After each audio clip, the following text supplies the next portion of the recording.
So what we have done at Nikanti is we started with the champion resource. So we identify. I mean, this person was a guy who has the business acumen and at the same time the inclination towards the technical stuff.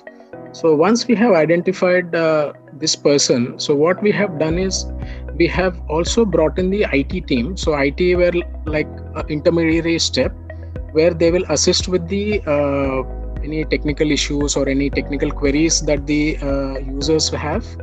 And at the bottom level we have the what you call the change proposers, as what we call.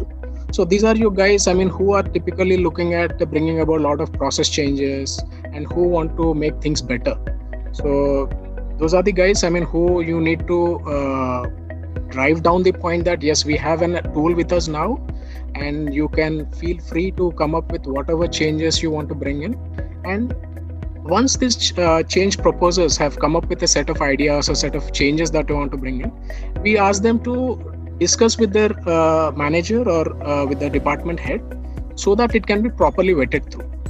And at that stage, we ask the functional head to make a rough business case out of it to understand whether it is worth the time and effort to actually develop the application, and whether we have enough users to use this across the different factories that we have. We operate across multiple locations. So do we have enough resources? I mean, do we have enough end users who can use it and derive the benefits out of it?